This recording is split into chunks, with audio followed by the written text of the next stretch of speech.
All right. Welcome, ladies and gentlemen, to Snipe and the Codeman. This is a live show that we are trying out. We had a little test show about a week or so ago, and I kind of started digging it, and at the end, we ended up, Cody, as he will now be known as the Codeman, has chimed, hey, let's call it Snipe and the Codeman. I was like, you know what, I actually kind of like that. Let's do that. So I am the Snipe, and my buddy on the right is the Codeman. This is the Codeman coming in live and clear. So the topic that we're going to discuss is all about rehashing. The various reboots, remakes, reimaginings, stuff that is inspired by pretty much the works, because Comic-Con recently happened, and we mentioned and they mentioned that Buffy the Vampire Slayer is coming back, and this time we're gonna have a new look for Buffy. But before that, I wanted to address something actually very serious that was made known, I believe it was a day or two ago. There was a unfortunate tragedy that happened with the Game Theorist channel. For those of you who don't know, which I find it hard at this point for people to not know, but the head editor, Ronnie Edwards, who basically worked alongside Matt Pat for about 6 years or so. He also had his own series called Digressing and Side Questing. Unfortunately, has passed away due to a suicide. And regardless of all the things that could have led up to this moment, you can visibly and understandably see that Matt Pat and the other members of that channel are very distraught and hurt by it, and I would like to extend my deepest condolences to the Game Theorist channel. And it was a lot of interesting stuff that was going up until this point, because before this happened, I just stumbled on a video of it was like a big headline, Game Theorist member causing problems at E3, and it happened to be Ronnie, apparently with allegations of being rude to various people in the event, cutting in line, and basically kind of allegedly throwing his weight around.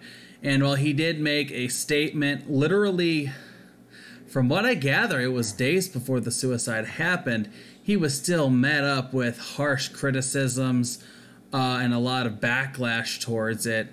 And it's really sad about this whole situation that happened.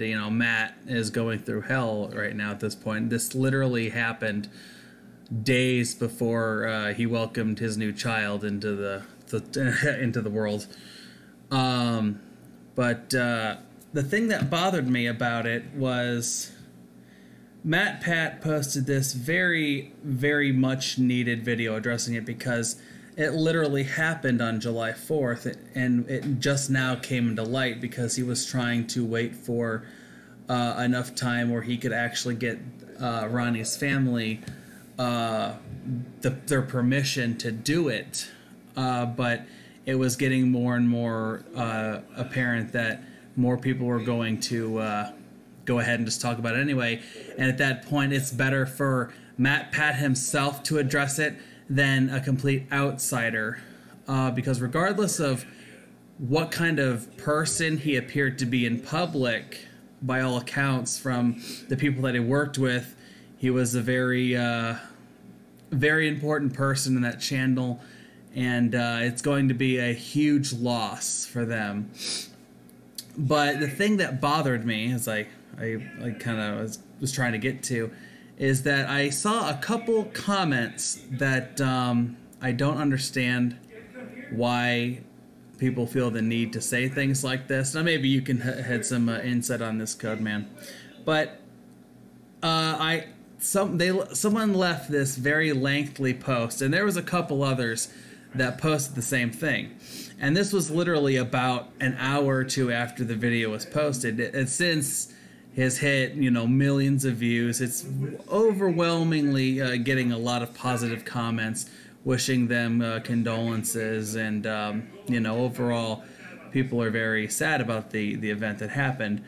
But this one particular viewer put down, "Dear game theorists, before you upload this sort of video, please put an age restriction or warning of sensitive content at the beginning of the video, or at least in the description.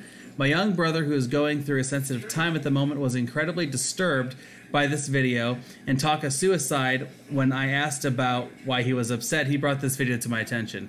He had quickly clicked off as soon as he clocked what you were talking about. Please be aware that you have young viewers who may not be able to pick up on subtle messages that led up to the 'he was found dead' message. I'm sure the content that you make is of the utmost quality, which he has been watching your videos for quite some time, which honestly shows this person has never watched a game theory video. I am just requesting that you be more careful with the content you upload, with pre-warnings, aka trigger warnings, and the like, so that he does choose to continue watching your channel. It will be safer for him, and if he doesn't continue watching, it'll be safer for people like him or in a similar situation, giving them an opportunity to click off. I understand that it is not your responsibility to monitor what people do and don't watch, but as you are a big channel of 10 million subs, I hope that you understand that amongst that huge number of young and vulnerable people are watching this sort of content, and it can impact many people in a catastrophic way.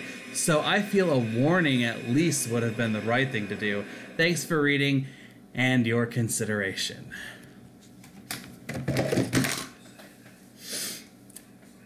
I read that, and I immediately got pissed. But before I say anything, what's your response to that?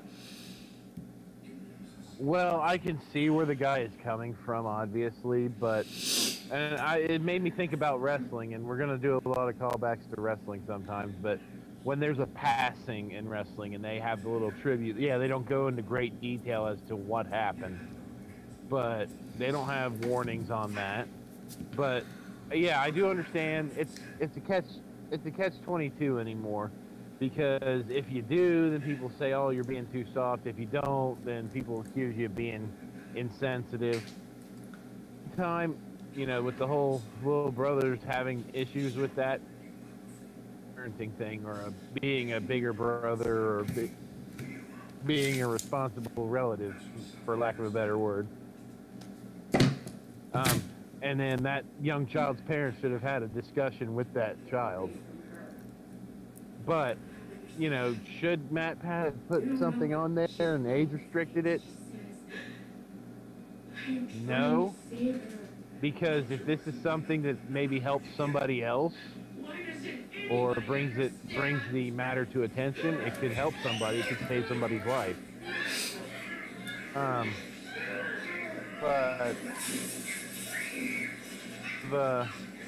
But that's kind of a nitpick. I mean, that's trying to be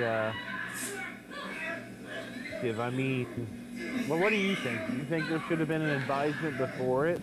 Here are my thoughts about it. The video is titled "Losing the Battle," and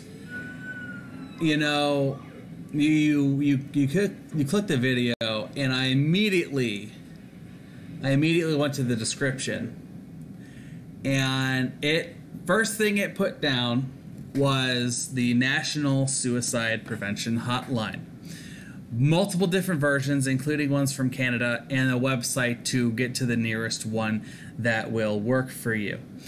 Second, it did mention the death, and it didn't mention any details. The video didn't mention any details, with the exception that A, he was found dead, 2, it was a suicide. Matt Pat is visibly upset about this, and this is weeks later. So he has had time to gather himself as best as he could to get this message out. And he did so basically at the 11th hour before someone else did. Because if he didn't and someone else did and he had to respond to that, that looks bad on him. It does, and oh, go on. It would look bad on him because I don't know if anybody would have beat him to the punch up on this. I don't know if Jim would get to it before he. But I honestly think, you know, when you have a death and it's somebody close to you that's more than an acquaintance but a really good friend, maybe be as close as brothers, or, you know, anybody close to you in general, it's going to take time to heal that wound. Weeks just doesn't cut it. But he was obviously going. Oh, sorry. As far as responding to it, I think, you know, maybe they should have been a little upfront and honest. Maybe not when it happened, but maybe wait until after the funeral and the families had time. But you know, that can vary. Some families are a little bit sterner and they can take it. You know, they can let it pass through them in a matter of time. But sometimes that wound may not close. But maybe breaking it a little sooner would have done a little bit better. Well, there are various, like this actually, something very similar actually happened before. And unfortunately, it is a subject that is, he's in a sense almost became the Jimmy Savile of YouTube, or is it Jimmy Savile or Jimmy Savile? But anyway, Justin Carmichael, also known as Juwario, died of a suicide back in, I believe it was 2012, and recently it was made attention of the things that he was doing to fellow fans behind the scenes, and but when it happened, a lot of people were visibly broken up and very upset about it, and there was a lot of, you know, people that, you know, wanted to talk about, you know, what Juwario meant to them at that time anyway. And primarily this video that MatPat did was about what Ronnie meant to him and to his channel. And the whole, you know, oh, he died of a suicide, that was only a slight part of it. He was trying to make the most of his time by telling people how important he was, how proud he was of Ronnie as a contributor, and you know, urging people that, you know, you are not alone, there is help, you know, please contact a family member, a friend, talk to someone. If you can't talk to someone, call the National Suicide Prevention Hotline. Coming from someone who's actually had a couple friends kill themselves, you know, when that happens, you feel powerless, you feel useless, like, you know, what if there was something I could have done at that point to have, you know, talked them off the ledge, or, you know, maybe I wasn't there enough for them. And there is this overwhelming feel of guilt, and I'm certain that that is partly what Matt is going through right now. And for a couple people, even if it's jokingly to say, you know, oh, you need to put in trigger words, that visibly upsets me, because unfortunately the ugly side of things you can only shield for so much. And, you know, to the viewer who wrote this comment, if you actually really care about your brother, don't take this time to try to shield them. from all this stuff in the world. Just be there for them. Help them any way they can. Show them that you love them and that you appreciate them, and that if they have any problems whatsoever, talk to them. And even more importantly, listen to them. That's what will make a difference. And now is as good a time of any, in my opinion, to say to those who are watching right now, if you are suffering, and if you feel that there is no light at the end of the tunnel, and if you feel that you are at the end of your rope and it's just not worth it anymore, you're wrong. There is always another day. There are people that love you, and there are people that want to be there for you if you give them the chance. And as I mentioned, the National Suicide Prevention Hotline again and again. The number is 1-800-273-8255. That is 1-800-273-8255. There is always someone that is willing to listen to you. Now, with all of that said, that in the past myself, I can attest that it does help, and it does help, and there's somebody there that will actually talk to you, and like you said also, reach out to a family member if you can't.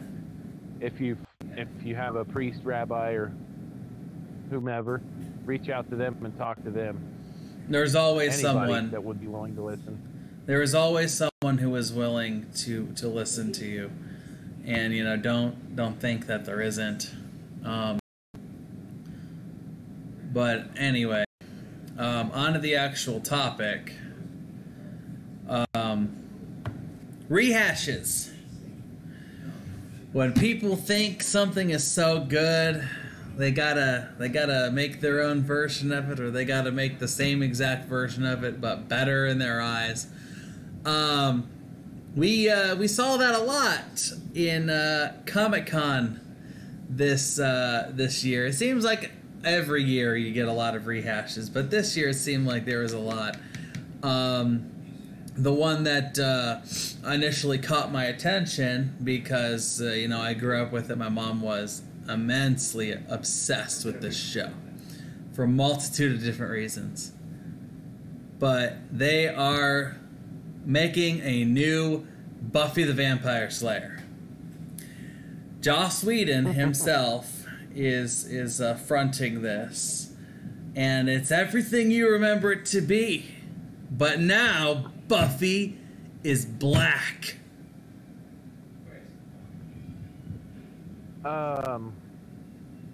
I recently read a little bit more about this, and from what I understand, it's not even off the ground just yet. It's in the early stages of planning. Yeah, I'm like, what? And but you, me, and Anita Sarkeesian believe something together. We all agree on something.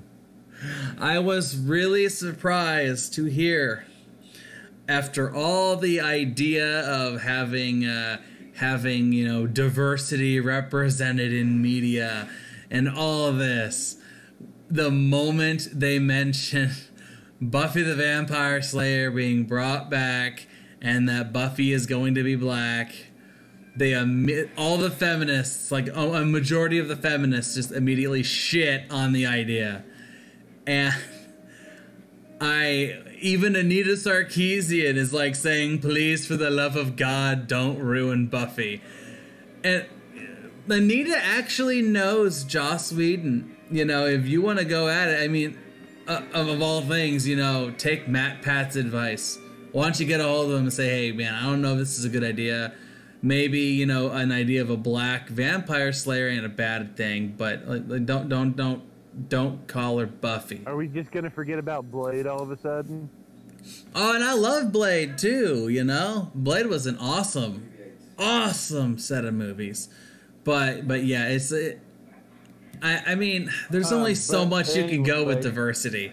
And I think the idea of bringing back Buffy the Vampire Slayer to a new audience isn't a bad thing. But yeah, it's been some time since I've seen it in syndication, actually. Oh yeah, last time I saw it, I think it was on TNT along with like reruns of Angel and Supernatural. But so yeah, it's been a hot minute, and it's still on either Netflix or Hulu or both, so people can watch it. And I recently watched a little bit not too long ago, and it's still funny. You know, it still has its moments of being a pretty cool ass-kicking show. It did push a lot of boundaries in the 90s. You know, Willow with kind of discovering her sexuality throughout the series and whatnot. And a few other things. Yeah. But it really makes you wonder if Joss Whedon is grasping at straws at this point. Because, you know, he's known at this point in this time in his career a lot of things. You know, he has the Buffy the Vampire Slayer TV series. He's got Angel, the TV series. He's got one of the most beloved short-lived TV series of all time that people can't seem to shut up about, which is Firefly. You know, he made the Avengers 1 and 2, 1 being, you know, one of the most successful superhero movies of all time, like broke box office records and all that jazz. You know, so he's known for a good bit, and he's always been, you know, that I think he's always claimed to be a feminist because his mom basically taught him that. And he tried to always let his art speak for itself, and for the most part, you know, he's done very well. Now, unfortunately, it had to have been maybe a year or so ago, his little social clique kind of turned on him for whatever reason. I think it was because of the Avengers 2. To the point where he actually either shut down or went media silent on his Twitter. But yeah, he's coming back to make Buffy. I don't really know what to think about it. I'm willing to give something a chance. I mean, I say this, but you know, I still refuse to watch the reboot of Ghostbusters and Fantastic Four. And the reason why I don't want to watch Fantastic Four has... Sorry. It's all right. Back to the Buffy thing. It's like, why couldn't this be its own show with its own characters? You could set it in the Buffy universe. It could be in the same town or city or anything. Maybe this is a new Slayer. Well, I'm not sure how much you can do with Buffy the Vampire Slayer continuing it, because if I recall, at the end of the TV series, Sunnydale basically collapsed on itself in almost like an Armageddon-like scenario. So, well, then maybe you set it in a new town. It would either have to be in a new town, or they would honestly have to reboot it. Well, and you know, like you said, it doesn't even have to be associated with Buffy, but if you want to, make it a whole new set of characters. Make it like, don't call it Buffy the Vampire Slayer, call it something different. But and, you know, this could give new life to a new series, but maybe it's that name and brand recognition that they're trying to bank on. Well, yeah, of course it's the brand recognition. It was one of the most iconic primetime shows in the 90s and early 2000s. You know, it practically, you know, launched the WB into superstardom, which is sad because, you know, the WB no longer exists. It kind of merged with CW. It merged with UPN to make CW. which I'm assuming if they were to make a new Buffy series, it would probably be purchased by the CW because of the lineage of Buffy the Vampire Slayer. And also, speaking of Buffy and shows that were on around the same time on the WB, a reboot of Charmed. Yeah, I think I heard you mention that too. I don't know much about it as of right yet. I don't know much about it as of right now, but now it's making me wonder when we're going to see like Felicity and Sister Dawson's Creek reboots. Oh yes, all of your favorite shows are back, but better than ever. Now all the characters are black and trans and feminists. It's a diverse pie on the new CW. Yeah, but I don't know how much airtime that the DC shows are going to give up to any of these other shows. But Yeah. Be opposed to the new Buffy thing, but you know, have it be a different show altogether. Yeah. New characters, just don't try not to associate it with Buffy the Vampire Slayer if you can, but you know, maybe have this new character not even be named Buffy Slayer, and then maybe you have Sarah Michelle Gellar show up as a supporting role. Honestly, if they call it Buffy the Vampire Slayer and the Slayer's still black but named something different, I would still probably give it a free pass because it's someone else. It would even give the possibility of Sarah Michelle Gellar to come back as a cameo for Buffy or something. But to make a new Buffy the Vampire Slayer TV series and have someone completely different, you know, to what we're known to seeing as Buffy the Vampire Slayer, you know, I think, honestly, it may garner attention from new people that have nothing to do with Buffy, have never seen it before, but anyone who loved the original will probably shit on it. I actually need to ask my mom about what she thinks about it because she loved Buffy the Vampire Slayer. Now, granted, my mom likes a lot of crappy movies.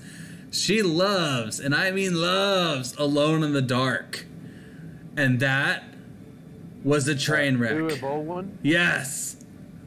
She loves that movie. She loves House of the Dead. She loves the original Blood Rain movie. Hates Blood Rain 2.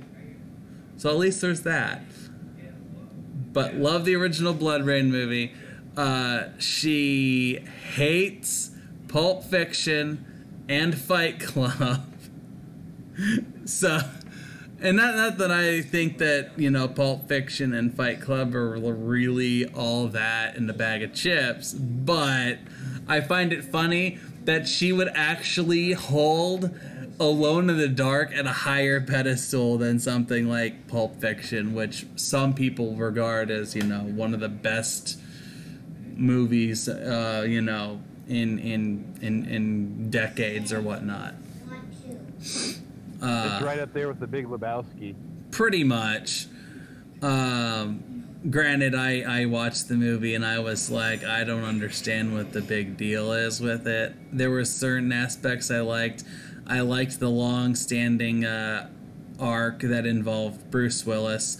I love the scene with Christopher Walken about shoving up a pocket watch up his ass. And I liked, obviously, everyone likes Samuel Jackson's part in the movie. But, like, Uma Thurman's part was just, dude, I tune out every time. I don't know what it is, but she was just completely unnecessary in that movie. And then Fight Club, I'm like, it's all right. The twist was kind of stupid, in my opinion. But it is what it is. But yeah, just the fight. You were talking about the 20 Ghostbusters. Oh, the new Ghostbusters movie? Yeah, I refuse to watch that. I've heard some people like, oh yeah, it's not that bad at all. It's kind of funny. It's got Melissa McCarthy in it. And I'm like, I'm sure those ladies do as much as they can with what they got. But, I mean, you can only make, you know, chicken salad taste as best as it can, you know, when you're working with chicken shit. And from what I gather, that script was just that. Yeah, and I actually sat down and watched it, and, you know, it just seemed like, you know, the special effects were on par with the 2002 Scooby-Doo movie. That's sad. I mean, if you look at some of the special effects in that movie, and then you look at the Scooby-Doo movie, there's somewhat of the same design style. I can believe that. And, you know, and I don't think it would have been so bad as if Ghostbusters and they made it something completely different. Again, if you had made it separate from Ghostbusters and not even used it, or I think what James Rolfe said is like you tied it with Ghostbusters. It honestly wouldn't have been as bad if they did try to make it a future kind of thing where they, you know, maybe it was a different area or whatnot. But from what I gather, they just tried to redo it themselves. And, you know, honestly, there was a couple characters that I saw in the trailer that I was like, you know, she actually seems like decent. I don't know if it was the Egon like character. I think she was a redhead. But like the Melissa McCarthy character, I was like, man. The blonde chick with the poofy hair, I was like, man. And then the black woman, I was just like, come on, man. That's not Ernie Hudson. The power of pity compels you. I actually like stuff I've seen Leslie Jones in. She's actually pretty funny. I'm sure she is. But I just felt like with how the writing was done, it's like I hate to say this, but you know, I do a lot of comparing to wrestling too, and it's like comparing, you know, the 90s and up to like 2005 writing a WWE to like the writing of the past 4 years. You know, when they have a writer for every segment of Raw, and there's like 11 or 12 of them. You know, they got like all these writers that I don't even know if they collaborate together to make an actual concise story from start to finish, but I don't think they do because it never seems right. But yeah, it doesn't flow very well. No, it doesn't. And I watched it. I don't even want to get involved in wrestling right now because that is a video for another time. I could bitch about wrestling for hours, and this is about rehashing. But well, I mean, they did rehash ECW. Oh, yeah, they did. They rehashed ECW, and the first episode of ECW had a wrestler called The Zombie because they were on Sci-Fi Channel. And then there was, I think, a mummy, and then there was, you know, they had a vampire. Yeah, they had Nacho Libre on there, but they wasn't called that. Yeah, he was Macho Libre. He looked like Nacho Libre, but he had the mannerisms and voice of Macho Man Randy Savage. And then they were all cannon fodder for the Sandman. Yes, and you know, poor Paul Heyman, basically forced to put up with that crap to the point where he had a nervous breakdown, got into this huge screaming match with Vince, and he basically either got fired or quit, depending on who you talk to. And, you know, and speaking of rehashes, here's something I was thinking of. They remade the Karate Kid, but it was like a totally different set of the characters, totally different story. And a totally different martial arts style. Yeah. Why couldn't that be its own movie? They could have called it the Kid. They could have called it the Kung Fu Kid, and it would have worked. You call it the Karate Kid when he is learning karate.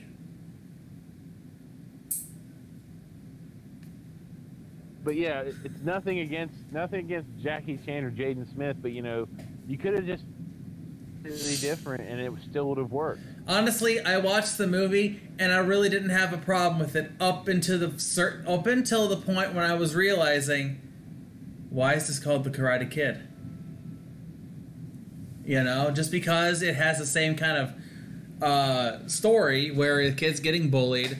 And, you know, he goes and he learns a martial art, and then he ends up, you know, learning discipline, and he goes into a martial arts competition. But yes, when you make a movie called The Karate Kid, and the kid learns kung fu instead of karate, you fail.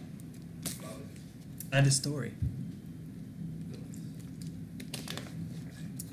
Yeah, and so you mentioned San Diego Comics Week. Yes. And did you happen to see the trailer for the new Titans series? I finally did. I watched it earlier today, and oh my! I don't know. Visually, it doesn't look bad. But there were a lot of things that I saw in that trailer that I had an issue with. The biggest one being that Robin looks like he is killing people. I don't even care about the whole him saying fuck Batman. But the fact that he is actually killing people when Batman don't kill people. You know, and that was something that he actually instilled in pretty much any iteration of Robin that there was. You know, the Robin in this one is Dick Grayson, which makes even less sense. He was like, because Jason Todd was the more violent Robin. Yeah, Jason Todd would beat the shit out of people, and Batman would have to stop him. Yeah, up until Damian Wayne, Jason Todd was the violent Robin. Mm-hmm. But and then, like, it just seems like they're trying to be too edgy for their own good. I don't know. It's like you got one group that are pissed off because instead of the Teen Titans cartoon, we got Teen Titans Go. And then on the other hand, they're going to go the exact opposite spectrum and make a live-action Teen Titans show that has them, I guess, killing people and saying fuck Batman and having it dark and greedy and edgy because that's what they want to do. They want to make it like all serious and, oh yeah, this is really dark. This is extreme and intense. So only, like, you know, the hardcore fans are going to really like it. That's like, I don't know. That's like making, imagine, I don't know. Imagine them making a live-action CGI-ish Animaniacs. Okay, it's done in black and white. It's live-action, so all the actual humans in there are people, but the Animaniacs are cartoons, and the only thing you actually see in color are their red noses. Okay, but all the hijinks they do and cause that terrorizes the studio, they actually are killing people, you know? So, like, oh my God. Imagine, you know that in my opinion is a good analogy of like what we're seeing with this new Titans thing. It's like they're going from one extreme to another because, you know, they think it's going to make money. And well, like I said, dark and gritty can work. It's just there's a time and a place for it. Like I love like, the 1989 Batman movie, and it had a nice dark brooding aesthetic to it.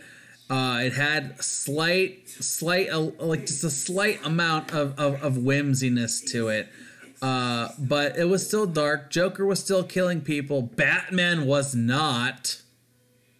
Though you could kind of allude that maybe, but yeah, that's what was one of the biggest things about me and Batman is, you know, Batman don't kill people. Yeah, and then like it's also worth noting that you've got like Robin, you got Starfire, Raven's a child in this, and she seems to be the focus of the show. Well, I mean, but Raven. No Cyborg. Raven was a popular character in the Teen Titans. As for Cyborg, I have a feeling the reason why they're not including Cyborg, even though he originally was a Titan, is that they already have Cyborg in the new Justice League film. And the idea of them including Cyborg in Teen Titans, because I know what they're trying to do. They're trying to do what Marvel's doing. They're just not doing a good job. They're trying to make, okay, we're going to group all this stuff together. It's going to be Phase 1, Phase 2, and Phase 3. You know, we're going to have Batman and Superman right here, and his Wonder Woman. We're going to have a Justice League movie. Then we're going to have the Teen Titans series over here. Then we're going to include something else. And then here's Shazam over there. Movie. Oh, yeah, and you got to put Aquaman right here. And then we're going to have the Justice League 2. And it's going to be so awesome. And it's being, I guess, managed by jackasses. I feel bad for anybody who's a Green Lantern fan. Because poor Green Lantern, he just can't catch a break. Nope. Do something, they'll just bring John Stewart was probably more popular than Hal Jordan at a point. Yeah. That was the black one, right? Justice League cartoon. That was the black one, right? Yeah. Yeah. Yes, by Phil Lamar. No, wasn't he in there because the Hal Jordan Green Lantern died or something? I think he either died or something. But I mean, there's I mean, the whole Green Lantern thing was what was it? It was like a whole group. Like there's Green Lanterns, Yellow Lanterns, pink, what was it, orange or red, and then there's like black. We could do a whole episode on Green Lantern stuff in general, but like, it just seems like it doesn't seem right without Green Lantern. Well, Green Lantern is, you know, he was a very important character in the Justice League, but you know, of course, you know, they're gonna have to put, you know, I would have picked Green Lantern over Cyborg. You know, I'm not saying you have to include an obscure Justice League character like Static Shock or something. But I think Green Lantern should have been a given. But yeah, you were talking about Teen Titans Go a few moments ago. Now, I want to kind of go on a rant here, I guess you could say. It was announced. I kind of saw it, and it's like, my little brother loved the show because, you know, it was a humorous show. Mm-hmm. And I'm like, you know, comparing this to the Teen Titans show of 2003, it's two completely different animals. Yes. It's like comparing Sad AM to The Adventures of Sonic the Hedgehog. It's literally that kind of dynamic where one is serious, is a very well-made storyline that goes from episode to episode, and then one is just crazy, goofy shit with some semi-clever jokes thrown here and there. Yeah, it's like you had the same characters, but, you know, they're in two different types of shows. Though, in all honesty, I would give Teen Titans Go more credit than The Adventures of Sonic the Hedgehog. But that's just me. Yeah, I mean, Teen Titans Go, I mean, people just need to get over themselves. I know if people are listening to me, they're probably going to be mad, but so be it for it. I mean, people just crap all over this show, and I'm like, it's not meant for the Teen Titans fans of old. I will say, bringing a new audience, and I will say that initially I did not like the idea of the show. I wasn't a fan of the art style. I thought that it just, I don't know. With that being said, I caught a glimpse originally of an episode that featured like every single Robin that ever existed. So like old school Robin, I like that one. The Jason Todd Robin, the Robin that was a girl in Dark Knight Returns, and they all were trying to decide which one of the best Robin was. I actually liked that episode after watching it, and then there's a couple other episodes that I thought were actually pretty well made and well thought out. Yeah, and it's got really goofy shit in it, but you know, there were some pretty decent episodes to watch.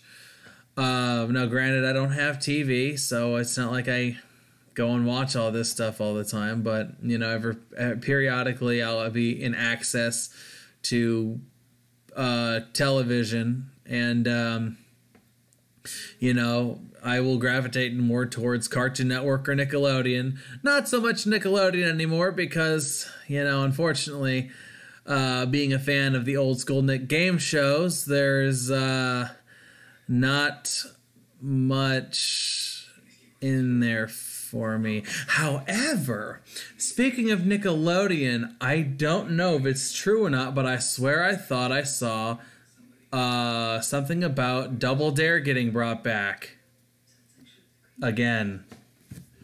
I've seen a few episodes, but it's on like the has all the '90s Nicktoon shows. Mm-hmm. But I don't know if I don't know if it's on the main Nickelodeon channel yet or not, but it seems legit. I mean, it's like not nearly as over the top as original Double Dare was, but the heart and stuff is there. Well, unfortunately, you can't do that with the with kids these days because everyone's just not as badass as they used to be. I guess it'd be a blunt way to say it, because I know some of the stunts that they did were kind of dangerous. But the thing that really struck me,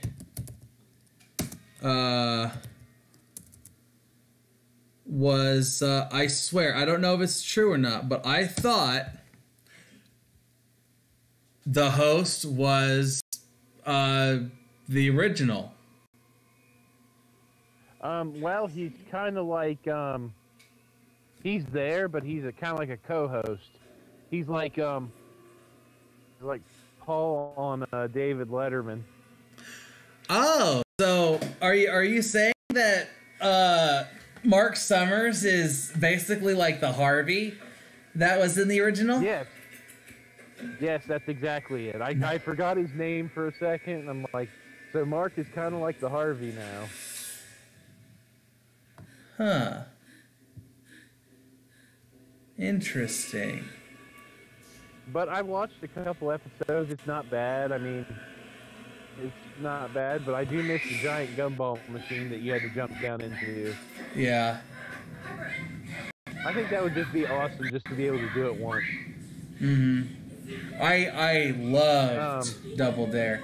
You know, honestly, I was really happy to really remember that, because I was like, speaking of rehashing old game shows, you know, and there's one right there. I'm like, holy crap, that actually sounds really awesome. I don't know, I've been wanting to actually watch a couple episodes, see what it's like, but yeah, who is the new host though that's with him? Oh, I don't know her name offhand. I wasn't expecting this. Apologize if I forget her name at the moment, but she seems to be very personal, and so it's cool. Alrighty. But yeah. Yeah, first special presentation for the 30th anniversary of the Sets premiere. Yeah, reboots and rehashes, I mean, they've kind of, like, as far as game shows, they've kind of had them in and out of broadcast. I mean, Press Your Luck has been around in multiple different versions. I mean, big bucks, no whammies. Yeah. Okay. But, you know, I think they had to fix the board so that one guy wouldn't have to repeat that one victory he did. Yeah. Okay, Lisa Koshy is the host. Yeah, that's it. Okay. But As speaking of Nickelodeon, I heard that there's an Invader Zim either made-for-TV movie or a new season going to come out. They're making a new Invader Zim movie, and I noticed that it is you're seeing all this, phase 2 thing. So I'm kind of thinking they might be testing it to see how well it does, and possibly rebooting the show or continuing the show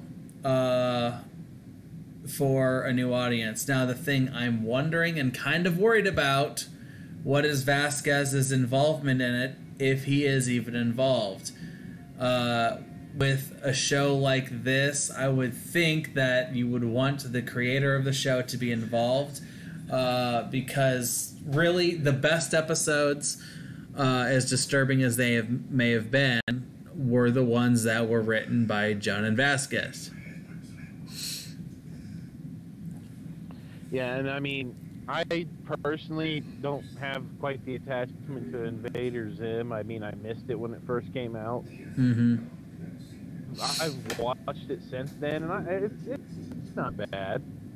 But, I'm sure that there's a market for it. I mean, they've been clamoring for this since it ended. Yeah, honestly, it's a show that would have been perfect for Adult Swim, honestly. And, on this, you think it's, the right time, or do you think too much time has passed? Do you think it might click with the young audience again, or I think... do you think it's going to get mostly the adult fans? Most likely it would be the adult fans that'll be involved in it. But the big thing is whether or not the original creator is involved. There's only so much they could really do without him. His writing is very important. I mean, I suppose if they wanted to, they could just take the comic book that he wrote, which happened a couple years ago, and just go from that, and they wouldn't need his direction. But I think that would be kind of shitty for them to do. You would hope that they maybe attempted to build a bridge back together. Mm-hmm. Well, the big thing he would need is he needs more creative freedom. That was the big nail in the coffin for their relationship last time, was that he didn't have the creative freedom that he wanted, and they parted ways, from what I gather, very bitterly. Oh, yeah.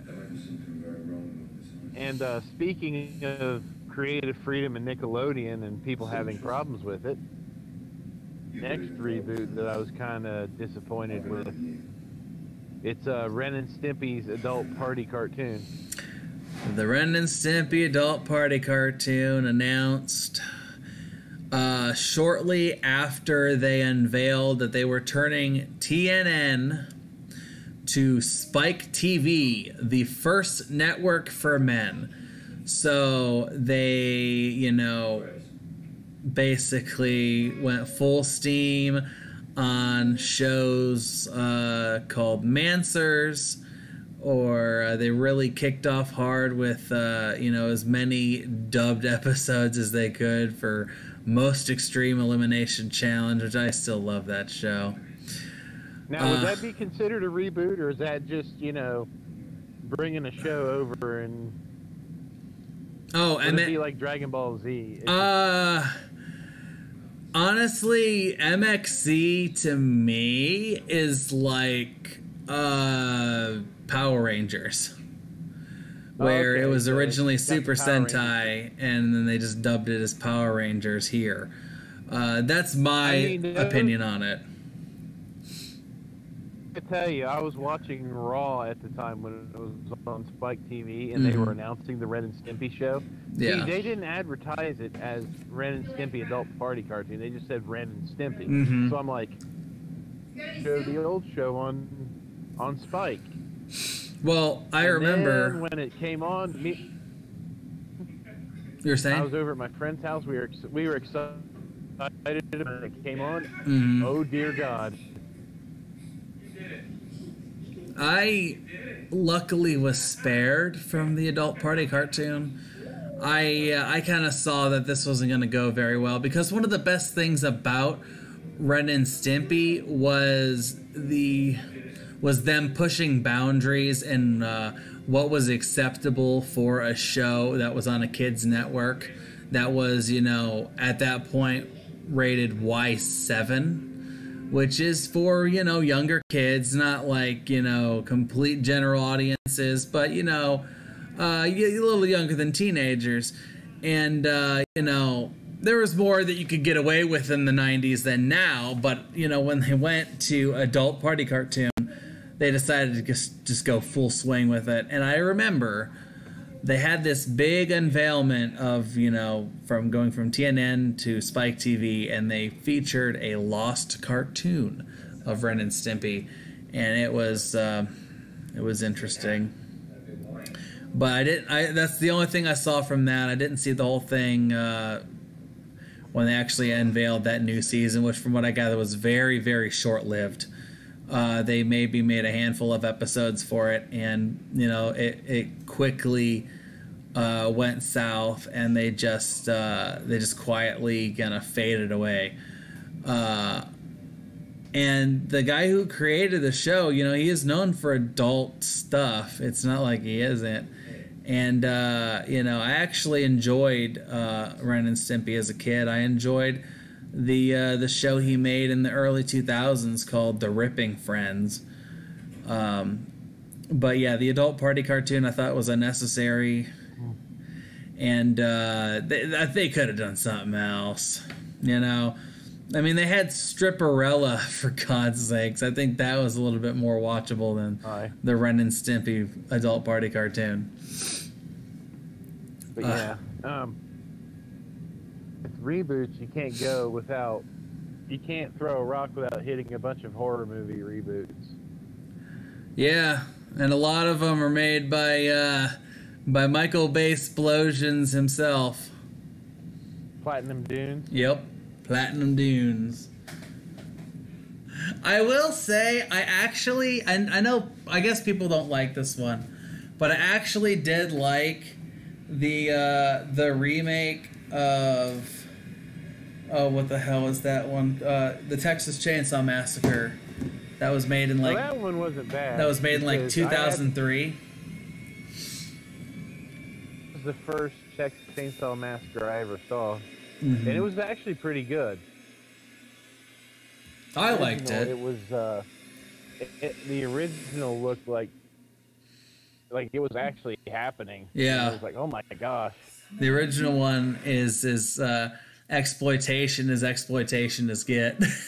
There's a really good saying in I forgot what movie it's called. But it was the idea of, like, what exploitation films are. It's like, I thought you said you make movies. No, I make shit. And I'm like, yeah, that sounds about right. But I like exploitation movies. You know, those gritty horror films that are, you know, low budget. You know, as Brad Jones would say, shot on shitio. You know, yeah.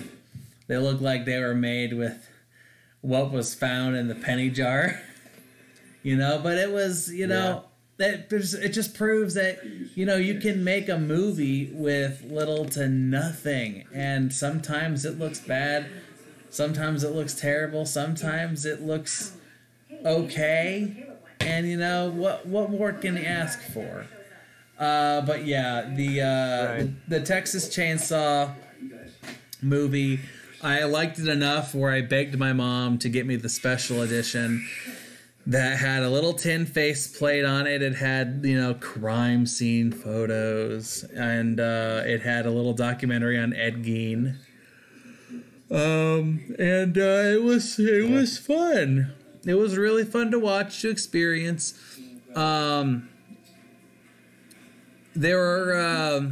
There are some movies that people don't even realize were remakes. There was the movie. It was a horror movie in 1998 called The Haunting. That was actually a remake. There was The Thing. Most people only know of the John Carpenter's one, but that was actually a remake.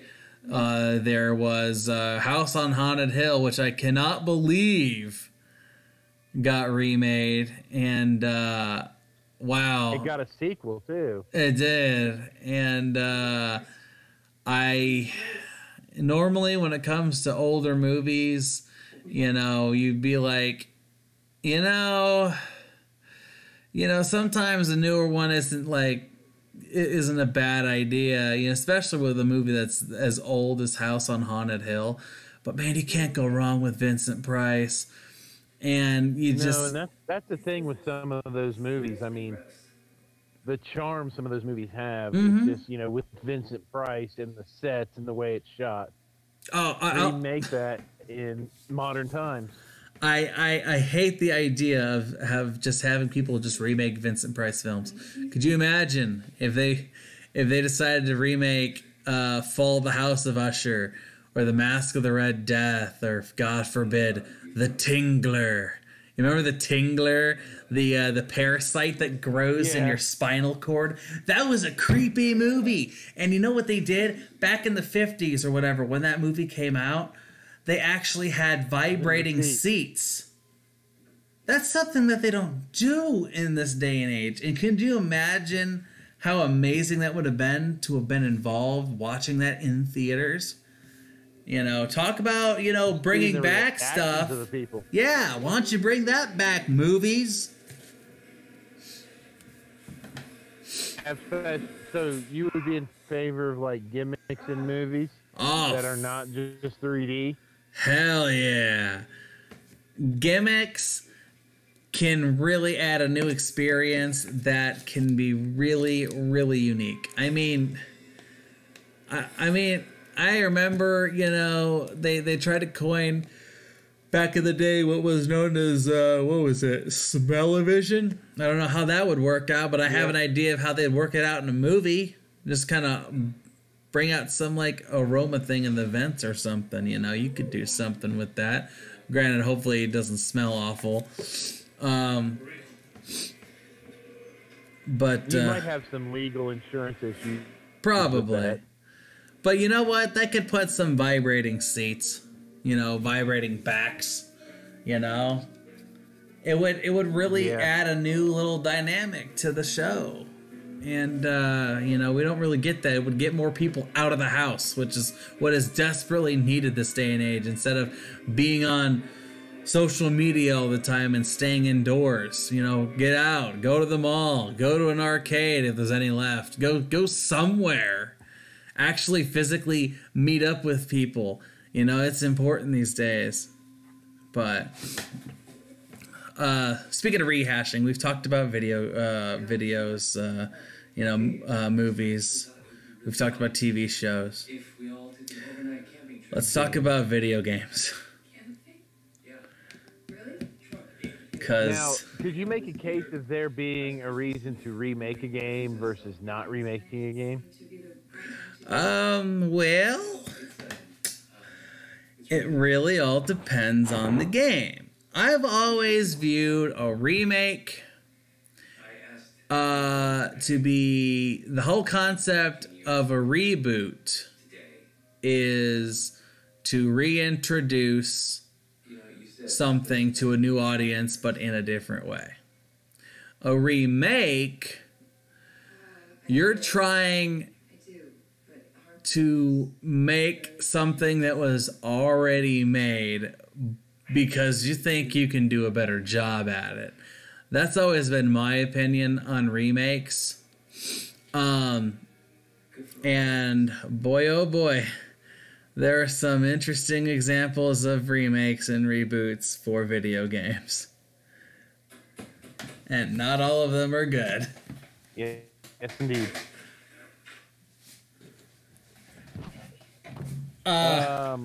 What do you, the Castlevania franchise?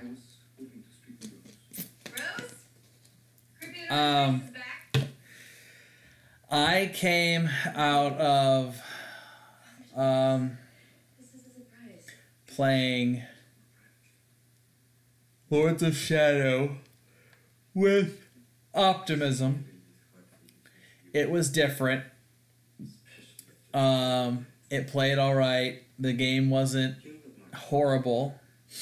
And I even played Mirror of Fate. And again, it wasn't horrible.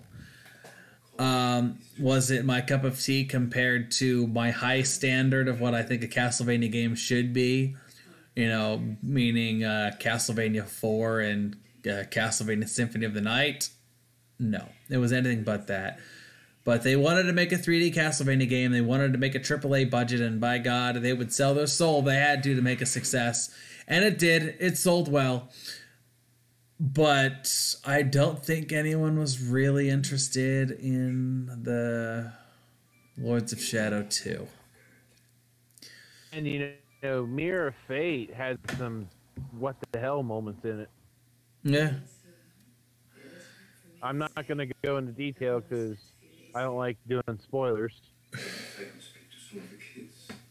But yeah,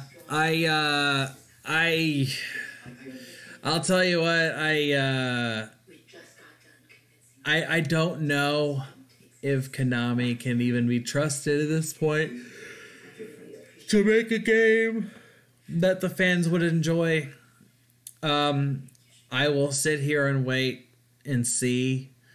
But, you know, they have a new game coming out for the iOS for the Castlevania series, and I don't know what to expect. I mean, I really can't play it, so I don't even know why I even have an interest talking about it. But, you know, I'm huge in the Castlevania series, always have been, always will be. And I really just wish they would just make a standard Castlevania game, or even a retro collection, just to get people to play them again. They've already shot themselves in the foot with the Silent Hill series. You know, there's other games that they could do. Like, even just bringing back older games that, you know, all they have to do is just tweak them, upscale them, and then put them out for whatever price they'll get. They'll sell them. They would sell, you know, an HD upscale of Sunset Riders. They would sell a collection of Castlevania titles. They would sell, you know, a Bomberman collection, or Hagane, or fucking Contra. You know, they have so many different titles, and, you know, they're concentrated on pachinko machines and fitness clubs. You know, what is wrong with these people? I have no clue.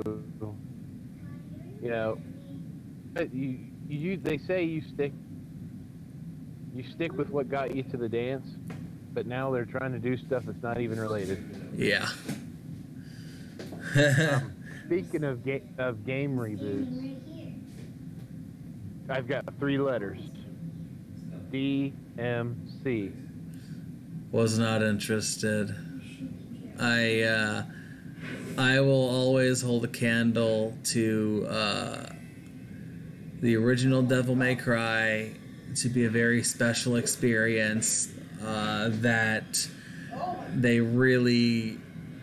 I don't even know if it was by accident. I think in a way it was, because originally that was going to be Resident Evil 4, and there was like, this ain't a Resident Evil game, but this seems like this can be something, so let's work with it.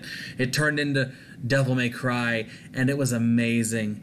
The as cheesy as a lot of the lines were with it, you know, it was a badass game, and, you know, there was more they could have done with it, I think.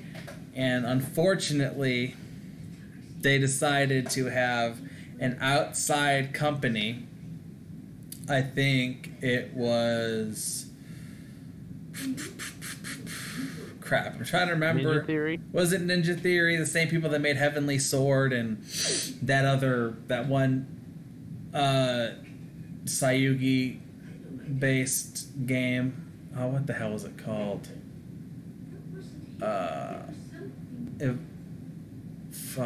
Enrage? No. Evolve? No. Fuck, what's that game called? Like, the main character was Son Goku, and it's got Andy Serkis in it is in there. I'm just trying to remember what the hell it was called. It's driving me crazy. God damn it. But anyway, it just seems like such a vast departure from what the original Devil May Cry games were. Yeah. I mean, you know, it was. Oh, the game was called Enslaved. It was called Enslaved. Yeah, that's what it was called.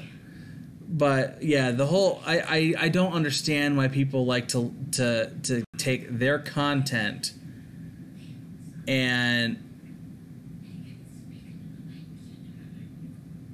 just move it over to someone else. You know what? Hey, I know that we've been making this game for years, but, you know, we're kind of lazy and we're trying to concentrate on, you know, Street Fighter 54. So can you make this game for us? You know, I'm sure you'll get it.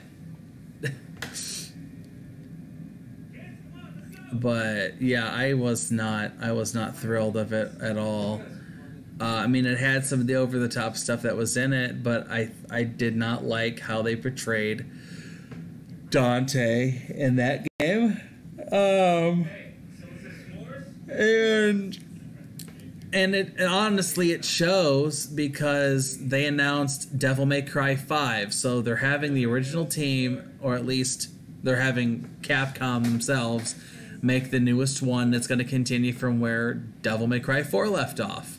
So obviously, they decided to do it themselves and have Ninja Theory make another one.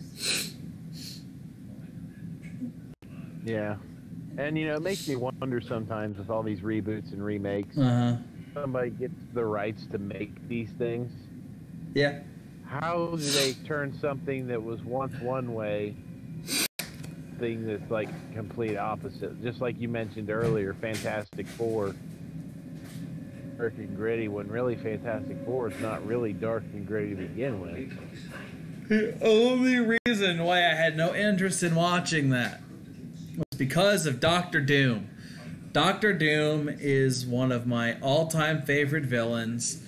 I find him to be a very significant character, and all the stories of what I heard they were going to do with Doctor Doom turned me off from that so badly. I'm like, I want nothing to do with it. I didn't care that Johnny Storm was black and Susan Storm was white. I didn't think it was a smart idea, but I could move past that. But them screwing over Doom was that was too much for me. You know, why in God's name has it been over 20 years and they still have not officially released the 1994 Fantastic Four movie that had Roger Corman directing it? It was not a bad movie at all. It's far better than all the other movies that they've made since, and they simply made it just to keep the rights. It wasn't supposed to ever get released to the public, and you know what? I think it was a better film. And it's a shame that that has never been released officially. It's a shame that the actors had to go through all of that for nothing. Well, and see, I could probably think of why they don't do it, because then you've got, are people going to get royalties for this and all that other jazz, a lot of legal stuff. Well, they deserve to get paid for it. You know? Absolutely. I'm not disputing that. And it's not like they would have to pay them much. Most of those people were nobodies. I'm trying to think if there was an actual big name actor that was in that movie at all. I don't really think there is. It's not like it was a hidden breakout movie that featured, you know, like fucking Robert Downey Jr. or something before he made it big. It's not something like that. You know, literally a bunch of nobodies were a part of it. And it's honestly, you know, just come to terms with something so you have it out and have people actually give it a chance. I would love to see that film cleaned up and look as good as it possibly could. And with how it was portrayed, I honestly think it was the best Doctor Doom that they've ever had on film. I agree with that. And see, Doctor Doom is like one of the biggest villains in the Marvel Universe. Oh, he's epic. And yeah, he's almost godlike. Doctor Doom is so big, he's caused problems with the Avengers. He has the knowledge of sorts. But yeah, it's just... Yeah, he's like... It's just sad. He's like, yeah. But anyway, it surprises me they can't get him right. And the funny part is they made this Fantastic Four movie to keep the rights again because they're about to lose them. Yep. Guess it doesn't matter anymore now, though, does it? Right. Whole lot of nothing. All they did was devalue Fantastic Four. All right. Now, kind of bring the show to a close. We're gonna do something like something you'd like to see remade and something that you don't want to see remade.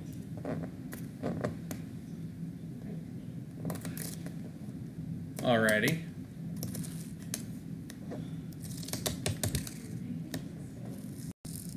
So, are you wanting to start with things we want to see or things we don't?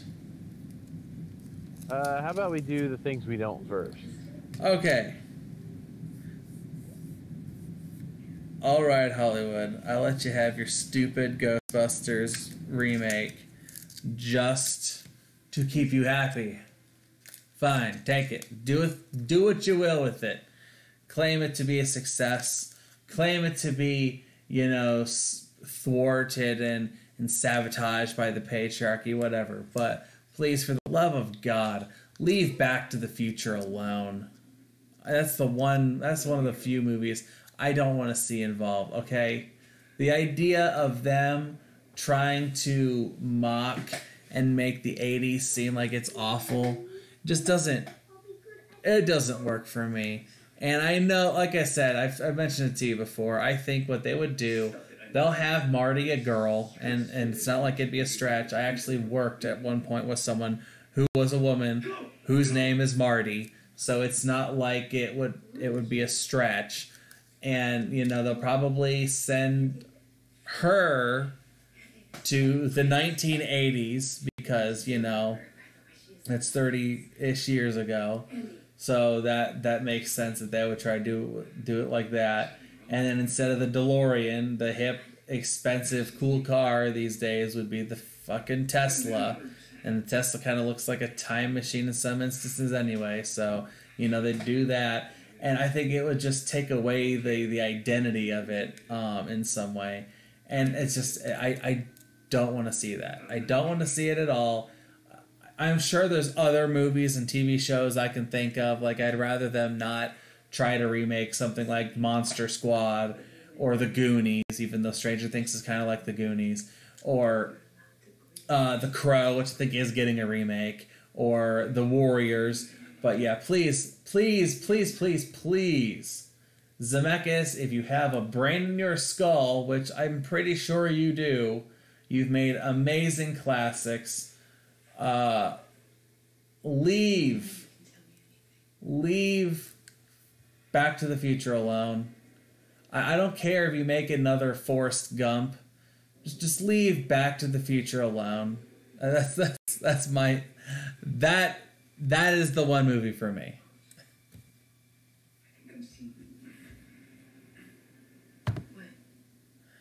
And then, for me, you know, if you hadn't said Back to the Future already, that'd be mine also.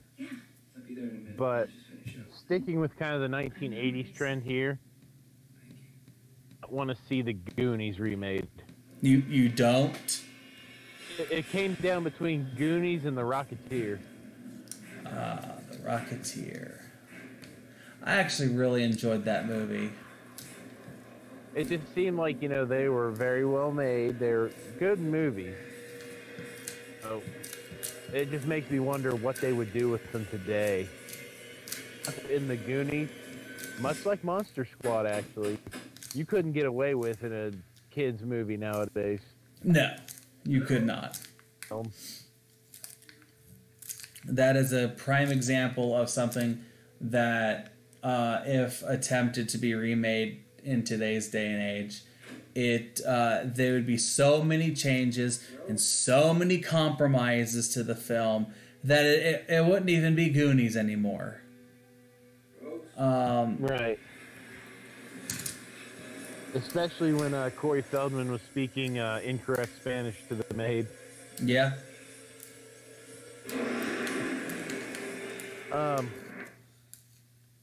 But you know, another thought just occurred to me. Do you recall, like, on certain occasions when they would like bring the old movies back into theaters for like a special event or an anniversary? Yes, they do it periodically with movies like Nightmare Before Christmas and the Rocky Horror Picture Show. They recently, not too terribly long ago, did it with the Lion King and the Toy Story movies. It happens periodically. It really depends on how beloved the movie is. But honestly, I'd like to see something like that happen more often. I wouldn't mind going to some of these. And I know they did something for the Ghostbusters anniversary. They re-released the first movie back in the theaters, but it was like limited locations. Yeah. So, but yeah, I wonder what happened to that. Stop doing that. People don't want to go out. They'll be happy to stay at home and you know, get it on Netflix or Hulu or torrent it. It's such a show into the theater used to be an event. Yeah, I mean it made it feel like it was an event. It was an experience. You don't have, you know, a 2,000-inch TV, you know, with some Dolby Digital super duper surround sound system like a movie theater does, you know. That was a little sidetrack, but let's talk about something you might want to see remade.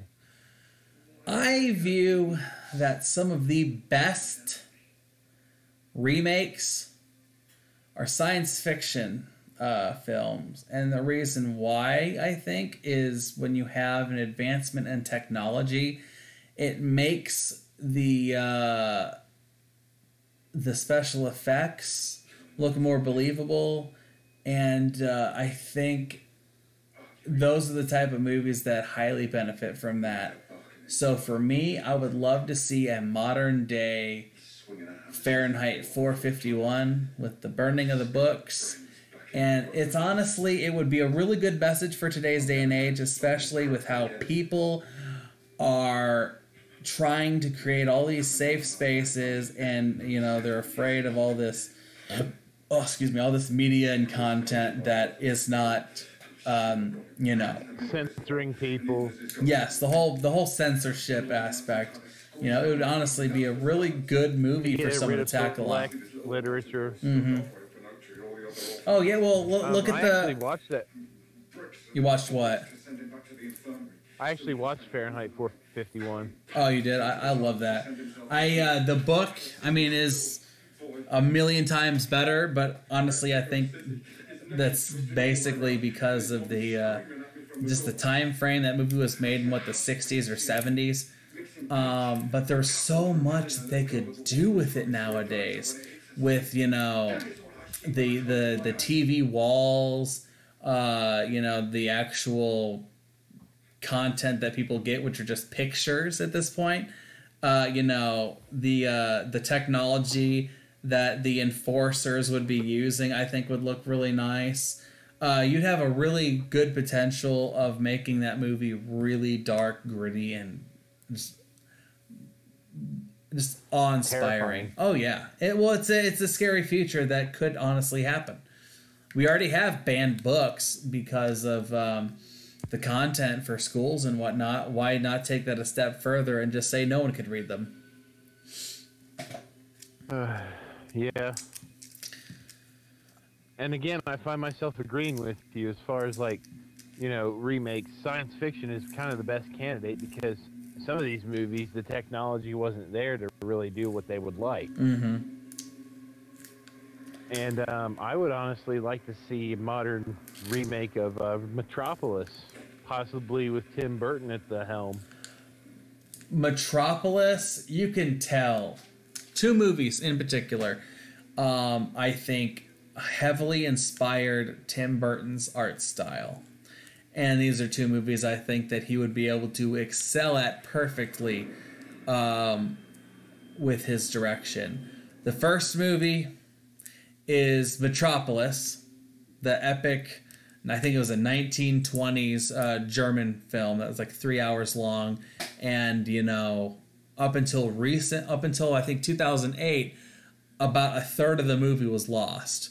But like in 2008, they actually found pretty much all but like 15 to 20 minutes of the film that was missing and spliced it in. It was terrible, terrible footage, but they restored it as best they could for it to be watchable. But there's that one, and the other one that I think would be a really cool movie if they would release it. And I think it would honestly be a movie that should be released in monochrome by certain scenes, which how they did it was certain scenes would be tinted in certain colors, but it was basically, you know, one color in black. But that would be the Cabinet of Dr. Caligari. I think that movie that movie screams Tim Burton. And that movie was made in, what was it, 1919?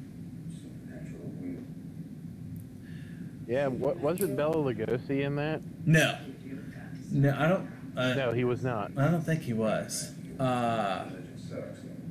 But yeah, I think that would be a really good movie for him to do. I thought I heard something about some people talking about remaking the Cabinet of Dr. Caligari, but I don't know if that's true or not. But yeah, I could dig. I could dig Metropolis. Yeah, and there's just so many that, you know, you could possibly do. If you're gonna remake something, Hollywood, at least do the movie justice. Mm-hmm. And don't change things just to change things. I think some of these originals are timeless. They're classics. They were lightning in a bottle. I believe that some people do it just for the money and just because they think that there are certain things that they didn't like. I believe that if someone is going to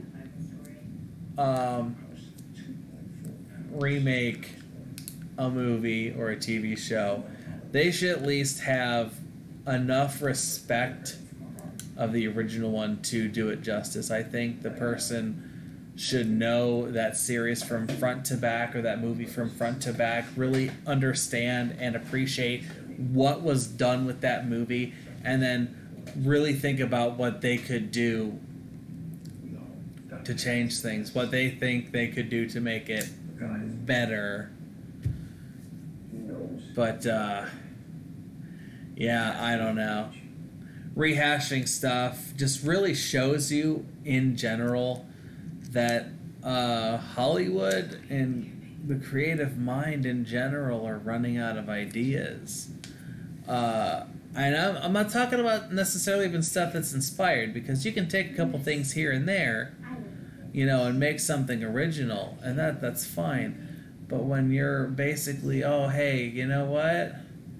That movie right there, you know, the movie, say, for example, I don't know. Hey, Big. The movie Big was good. Let's do that again. You know?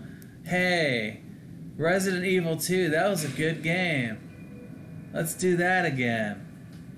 People really liked it. Did they do that? Yeah, they announced at E3 this year that Resident Evil 2 is getting a remake. And I think that's kind of sad at some points, like when what was it, game trailers went like 8 about the Final Fantasy VII remake, yeah. Yeah, they did. I mean, I was happy, but not that happy. To quote Razor Fist, so that's how creativity dies, with thunderous applause. Yeah. You know, they have so many, you know, if they're going to remake something, why don't they remake something that people haven't even seen in years? I mean, we could go for a complete reboot of Bushido Blade. We could make a new, I don't know, ActRaiser. That would be nice. How about, That'd be kind of cool. you know what they could do? You know, they're known for all this RPG stuff these days. How many heads would they turn if they came out next year and announced they're making a new Rad Racer? You know? They have. I don't know. I mean, the Rad Racer was a really big game back in the day. And if they honestly... Yeah, don't get me wrong. It's just, I don't know how it'd fit in because you've got, like, Forza. Yeah, there's a lot of games that are already, you know, pretty much got a stranglehold on that market. But, you know, going back to their roots, that was what people knew them for years. Up until, you know, Final Fantasy really kicked off. But, you know, something different. Nintendo could bring back Cruis'n USA, that was a fun game. Nintendo has any say in this, but they could bring back Cruis'n USA. Yeah. I would love to see them make a new Bubble Bobble. Because they own Taito now. Or, say, I'm trying to think what else. They could make a new Legacy of Kain. You know, that ship has sailed years ago. It just do something to reintroduce it, make people excited for something other than Final Fantasy. It's not like, you know, Final Fantasy is the only game you have. You have other stuff. You could rehash so many different things, and you'd seem so original because a lot of people have long forgotten them. I mean, it was interesting what that about Gex? Yeah, they could do Gex. They technically own Gex. I didn't mean to interrupt you there. Oh, no, you're fine. You were on a roll, and I'm sorry. But yeah, But yeah, Gex would be kind of interesting. They have so much content, and a lot of companies are buying each other out, and in that instance, they have so much content too. You know? And a lot of times they just sit on these properties. I could create a top 10 list of games that have been long forgotten that, you know, Squaresoft could bring back at a moment's notice and seem, you know, oh, hey, that's kind of cool. But they don't. It's a shame. Yeah. Well, you about ready to wrap this up? I'm about ready to wrap this up. The moral of tonight's story is if you're going to remake something of it. Well, yeah. Remakes aren't necessarily bad. Reboots aren't bad. Reimaginings aren't bad. Speaking of reimaginings, there's actually one more thing I wanted to touch up on. The big 3 Kickstarters that everyone has, everyone really took to notice a few years ago. 2 of them have been released. One of them is still waiting to get released. But those 2 really didn't hit it off like people thought they would have. Mighty Number 9 completely crashed and burned. Ukulele got hit with a little bit of a micro controversy involving JonTron, and thus kind of shot themselves in the foot that way. So all that's left is Bloodstained. Now, Bloodstained, to its credit, their stretch goal game, Curse of the Moon, did get released, and it turned out to be really, really good. But that doesn't mean that Ritual of the Night is going to be good. But let's hope for the best, I guess. Hopefully it all works out. But we'll have to see. Anyway, that is it for tonight. I am the Snipe. Good man. I want to thank you all for joining us, and we'll see you next time. See you next time, guys. Take care.